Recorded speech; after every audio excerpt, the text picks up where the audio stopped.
I regret to inform you, my friends, that Michelle Obama, former First Lady, wealthy, powerful, admired, loved, famous, is nonetheless oppressed. And she's oppressed by you, it turns out. So, shame on you for oppressing someone who's 100 times richer and more powerful than you. How dare you? In a recent podcast, the former First Lady, according to the New York Post, this is what she said, telling her tale of oppression. She says, "When I've been completely incognito during the 8 years in the White House, walking the dogs on the canal, people will come up and pet my dogs, but will not look me in the eye. They don't know it's me. What white folks don't understand is like that it's like that is so telling of how white America views people who are not like them. You know, we don't exist. And when we do exist, we exist as a threat. And that's exhausting. What the white community doesn't understand about being a person of color in this nation is that there are daily slights in our workplaces where people talk over you or people don't even see you." And then later on, she says, "We were stopping to get ice cream, and I had told the Secret Service to stand back because we were trying to be normal, trying to go in. When I'm just a black woman, I notice that white people don't even see me. I'm standing there with two little black girls, another black female adult, they're in soccer uniforms, and a white woman cuts right in front of us, like she didn't even see us. The girl behind the counter almost took the order, and I had to stand up and was like, well, I'm not going to cause a scene with Michelle Obama." She continues, "So I stepped up and said," I don't know what that means. Anyway, she said, "I stepped up and said, 'Excuse me, you don't see us four people standing right here? You just jumped in line.' Obama said the woman didn't apologize. She never looked me in the eye. She didn't know it was me. All she saw was a black person or a group of black people, or maybe she didn't even see that because we were that invisible." Okay. You know, perhaps it never has occurred to Michelle that actually she's in no position to tell other groups of people what they do and don't understand. She says this about 3 times in this one, in 2 minutes of talking. She's about 3 times. She's like, what white people don't understand, what you white people don't realize. It's pretty disturbing that this woman and her husband were in charge of the country and had this attitude about, about a vast majority of the American population. Based on this, she has a very low opinion of white people. And a white person cuts in front of her, immediately assumes it's racist. So how the hell do you know what other people are thinking or feeling, Michelle? How do you know? Who are you to go around saying this? You have no freaking idea what other people are doing or what their motivations are or what's going on in their head. Who are you to assume that? She just prattles off, a dozen things that white people think and do and don't do.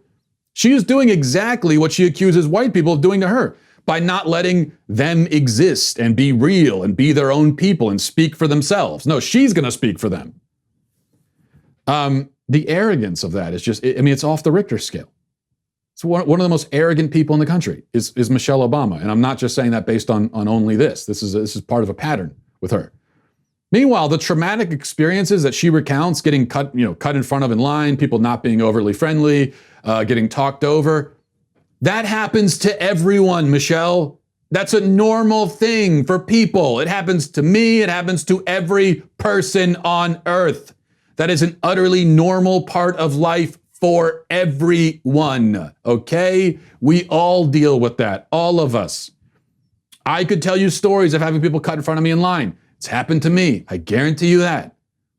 You know what I didn't do, though? I didn't assume that the person doing it was a bigot, or I didn't make these damning assumptions about their entire life and existence and everything based on that. I assumed that they either just didn't see me because they weren't paying attention, they're up in their own head, and it's nothing racial or bigoted at all. Or worst case scenario, I assume that, in this moment, this person's acting like kind of a jerk. Doesn't mean that they're a horrible person elsewhere. I've done it myself. I bet you have too, Michelle. I bet there have been times when you've cut in front of people, knowingly or unknowingly. So we all deal with that, okay? All of us, all of that stuff. Oh, I got talked over. That happens to everyone. It is so normal. It's not, we don't like it. It's not fun. It's annoying. It is so normal, though. I can't stress this enough. It just happens to everyone all the time. It really does. I promise you that. And rather than making assumptions about entire races of people and telling white people what they do and don't experience, why don't you ask them? Why don't you let them speak for themselves? and tell you what they experience. So you have something that happens to you every once in a while, you get cut in line, someone talks over you. Rather than assuming, oh, this never happens to anyone of that race, maybe ask them, oh, does this happen to you guys? And if they tell you yes, then just take them at their word. But here's the deal. Michelle Obama, she said she's pretending she wants to be treated just like everybody else. No, she wants the opposite. She's offended that she was treated like everybody else. She doesn't want that. She's offended not to be treated differently under the guise of being offended that she was treated differently. That's what this is really about. That's what this is always about. I mean, with this kind of thing. Okay. So, especially when it's a privileged, rich, powerful, wealthy person claiming that they're being oppressed, 99 times out of 100, what they're really going to be offended about when you get down into it is just that they, God forbid, got treated like a normal person once. Thank you for tuning into the Daily Wire, one of the fastest growing conservative media outlets in the entire country. If you enjoyed this video, be sure to give it a like and a subscribe to our YouTube channel so you don't miss out on any of our content.